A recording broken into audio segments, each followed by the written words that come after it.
So guys, स्वागत है आपका आपके अपने यूट्यूब चैनल पर जिसका नाम है क्रिवेंजर्स। गाइस, फर्स्ट ऑफ ऑल आपका बहुत बहुत शुक्रिया हमारे पिछले वीडियो पर इतना प्यार दिखाने के लिए। हमें उम्मीद है कि आप ऐसे ही हमें सपोर्ट करते रहेंगे। सो गाइस, जैसे कि हमने पिछले वीडियो में कहा था, हम एंड गेम मैराथन नाम की एक सीरीज शुरू कर रहे हैं जिसमें हम एंड गेम के पहले आई सारी मूवीज़ को एक्सप्लेन करेंगे। हम उसके पहले वीडियो के साथ आ चुके हैं जो कि बेस्ड है आयरन मैन पे। हम इस सीरीज में मूवी की बेसिक स्टोरी से लेकर डिटेल्ड ईस्टर एग्स और फैक्ट्स इस वीडियो में एक्सप्लेन करेंगे। सो बिना वक्त ज़ाया किए let's do this. I can fly.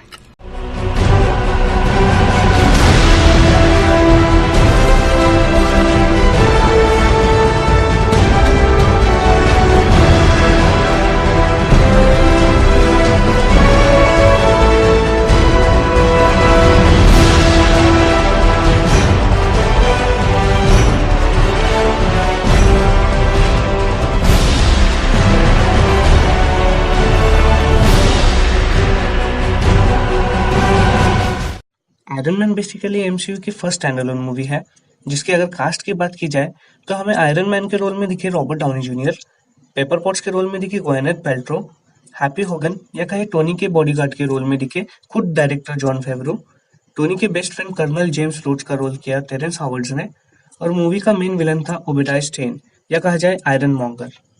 Tony Stark, जो कि एक जीनियस बिलीनियर हावर्ड स्टार्क का बेटा है, उसने 4 साल की उम्र में अपना पहला सर्किट बोर्ड तैयार किया और हम उसे इस पिक में बिल गेट्स के साथ भी देख सकते हैं। ओह, तो बिल को आइडिया यहाँ से आया था। और 6 साल की उम्र में उसने अपना पहला V8 इंजन बनाया। और तो और उसने 17 साल की उम्र में अपनी इंजीनियरिंग हाईएस्ट रैंक के साथ MIT से कंप्लीट की। इस पिक में टोनी ने जो रोबोट अपने पापा के वर्कशॉप में बनाया है उसे हम आगे भी मूवी में टोनी के लैब में देख सकते हैं और टोनी उसे डमी कहकर पुकारता है। इस न्यूज़पेपर में हम साफ साफ टोनी के पेरेंट्स हावर्ड और मरिया स्टार्क के फेनरल का जिक्र देख सकते हैं जो 17 दिसंबर 1991 को हुआ और डेथ उसके एक दिन पहले 16 दिसंबर 1991 में। यहाँ हम हावर्ड स्टार्क के साथ ओबेरॉय स्टेन को देख सकते हैं जो आगे जाके कंपनी को संभालता है जब तक टोनी 21 साल की उम्र में स्टार्क इंडस्ट्रीज का CEO नहीं बन जाता। टोनी फिर अपनी कंपनी के लिए स्मार्ट वेपन्स और सैटेलाइट टारगेटिंग सिस्टम जैसी एडवांस टेक्नोलॉजीज बनाने लगा जिससे वेपन मैन्युफैक्चरिंग इंडस्ट्री में रिवॉल्यूशन आ गया था। आपको इस दौर का डाविंची कहा जाता है, आप क्या कहते हैं? ये बिल्कुल बकवास है, मैं पेंटिंग नहीं करता। और आपके दूसरे नाम मौत का सौदागर, इसके बारे में क्या कहेंगे? कमाल का नाम है। हम इस सीन को देखकर टोनी की पर्सनालिटी का अंदाजा लगा सकते हैं और इसके अगले ही सीन में हमें पता चलता है कि उसे जीनियस बिलीनियर फिलैंथ्रोपिस्ट के साथ साथ प्लेबॉय क्यों कहा जाता है। अब हर सीन थोड़ी ना दिखा सकते हैं। वर्ल्ड वॉर 2 के दौरान हावर्ड स्टार्क और एंटोन वैंको ने मिलकर नाजीज को हराने के लिए कई एडवांस वेपन्स बनाए और आर्क रिएक्टर टेक्नोलॉजी भी उनमें से एक थी जिससे अनलिमिटेड और क्लीन एनर्जी प्रोड्यूस की जा सकती थी। मैलिबू कैलिफोर्निया, टोनी स्टार्क का घर। टोनी कुछ मिलिटेंट्स के साथ अफगानिस्तान में जेरिको मिसाइल के डेमोन्स्ट्रेशन के लिए पहुंचता है और वहां उन पर एक अटैक होता है जो कि एक टेररिस्ट ग्रुप 10 रिंग्स ने किया होता है। अटैक के बाद टोनी के बॉडी में कुछ छोटे छोटे मेटल पार्टिकल्स घुस जाते हैं जिन्हें शार्पनर्स कहा जाता है। इसके बाद ये टेररिस्ट ग्रुप टोनी को एक गुफा में कैद कर लेता है जहां उसकी मुलाकात यिनसेन से होती है जो टोनी के चेस्ट में एक इलेक्ट्रोमैग्नेट लगाता है जो उन शार्पनर्स को टोनी के हार्ट में जाने से रोकता है और इस इलेक्ट्रोमैग्नेट को पावर मिलती है एक कार बैटरी से। जिस जेरिको मिसाइल के डेमोन्स्ट्रेशन के लिए टोनी अफगानिस्तान आता है, टेररिस्ट उससे वही बनाने के लिए कहते हैं जिसके लिए टोनी साफ साफ इनकार कर देता है और इससे रिटर्न में मिलता है तो बस टॉर्चर। टोनी यहाँ वेपन्स पे स्टार्क इंडस्ट्रीज के लोगों को देखकर समझ जाता है कि जो वेपन्स वो समाज के भलाई के लिए बना रहा था वो समाज की तबाही के लिए यूज किए जा रहे थे। यिनसेन की जान खतरे में देखकर टोनी काम तो शुरू करता है पर मिसाइल पर नहीं।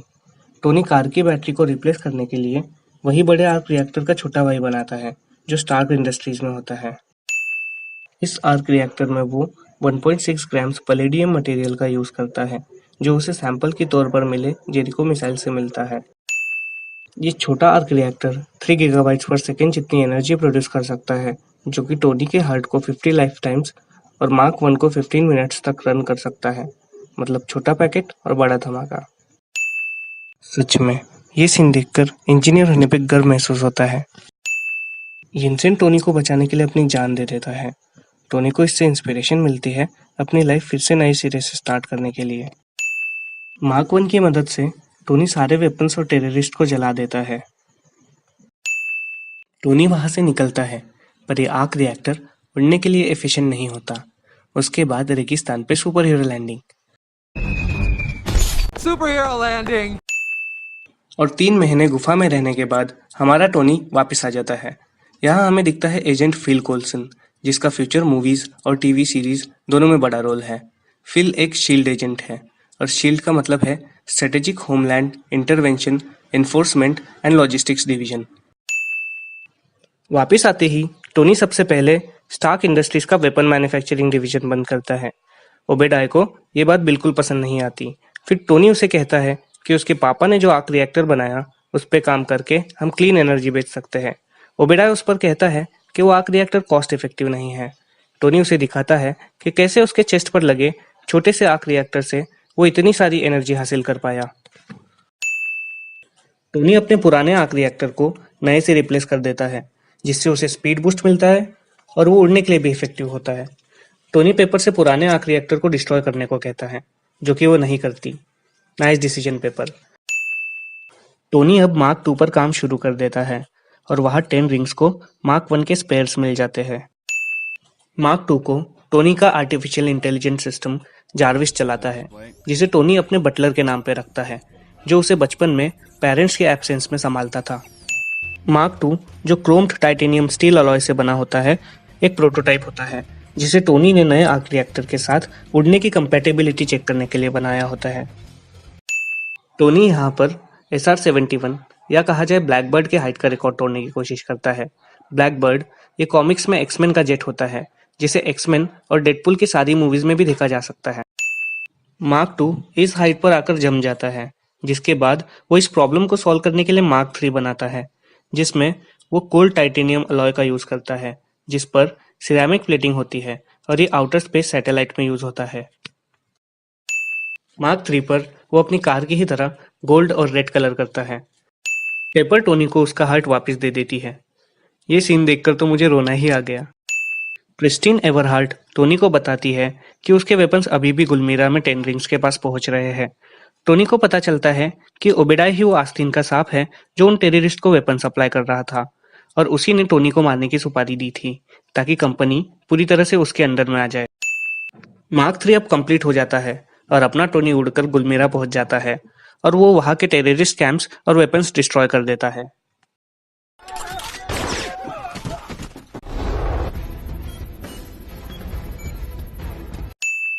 ओबेडाय 10 रिंग्स के पास से मार्क 1 लेता है और बदले में टेररिस्ट लीडर ओबेडाय से एक आयरन सोल्जर्स की आर्मी मांगता है।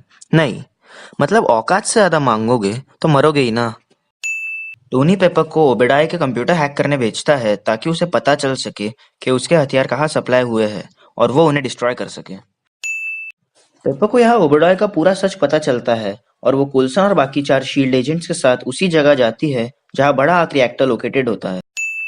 ओबेडाय टोनी का आर्क रिएक्टर लेकर उसे वैसे ही हाल में छोड़ देता है। अब वो पुराना आर्क रिएक्टर टोनी के फिर काम आता है। कहाँ मिलती है यार ऐसी लड़कियां। और इस जगह पर रोडी फिर से एक बार टोनी की मदद करता है।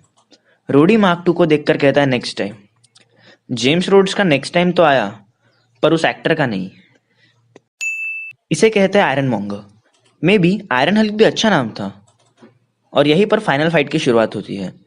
टोनी आयरन मॉन्गर को हाइट्स पर लेकर जाता है और आयरन मॉन्गर फ्रीज हो जाता है और पुराने आर्क रिएक्टर की वजह से टोनी के सूट का भी पावर खत्म हो जाता है, पर दोनों जैसे तैसे बच जाते हैं। फिर टोनी पेपर को बड़े आर्क रिएक्टर को ओवरलोड करने को कहता है, जिससे एक बीम क्रिएट होती है जो आयरन मॉन्गर को खत्म कर देती है। और टोनी भरी सभा में ऐलान कर देता है, I am Iron Man. इस मूवी में हमें मिड क्रेडिट सीन तो नहीं मिला, पर पोस्ट क्रेडिट सीन में हमें ये टकलू दिखाई देता है जिसका नाम है Nick Fury, director of SHIELD. वो टोनी से कहता है कि वो अकेला सुपर हीरो नहीं है और उसे एवेंजर्स इनिशिएटिव के बारे में बताता है। अब बारी है कुछ इंटरेस्टिंग फैक्ट्स की। 10 रिंग्स ग्रुप का लीडर था मैंडरिन, जो कि हमें आयरन मैन 1 में एज अ विलन दिखने वाला था, पर वो हमें बाद में आयरन मैन 3 में दिखता है। और मैंडरिन अपने हाथों में 10 रिंग्स पहनता है, जिसके ऊपर से इस ग्रुप का नाम 10 रिंग्स रखा गया। और तो और आयरन मैन 1 मूवी में हमें जो टेररिस्ट लीडर राजा दिखता है उसके हाथों में भी इन 10 रिंग्स में से एक रिंग होती है। जार्विस एक्रोनिम है just rather very intelligent system का। आयरन मैन 1 में टोनी स्टार्क का सूट उन्होंने पूरा फैब्रिकेट किया और रॉबर्ट डाउनी जूनियर ने भी पूरी मूवी फुल सूट के साथ शूट की। पर जैसे जैसे आयरन मैन पर और मूवी बनने लगी सूट का CGI भी बढ़ने लगा और इसीलिए आयरन मैन 1 का सूट सबसे ज्यादा रियलिस्टिक लगता है। तो ये था हमारे एंड गेम सीरीज का फर्स्ट एपिसोड। आई होप आपको ये वीडियो पसंद आया होगा। अगर वीडियो को लेकर कोई सजेशन या आयरन मैन मूवी से रिलेटेड कोई और फैक्ट आपको पता है तो हमें कमेंट सेक्शन में जरूर बताएं। Daily DC and Marvel facts के लिए आप हमें FB, इंस्टा और ट्विटर पे जरूर फॉलो करें और आई बटन में दिए पोल पे हमें जरूर बताएं आप हमारे नेक्स्ट वीडियो के लिए कितने एक्साइटेड हैं। और इस वीडियो को लाइक और शेयर करें एंड उस लाल सब्सक्राइब बटन पर अपनी मोहर लगाएं और अपने टोनी भाई को जिताएं।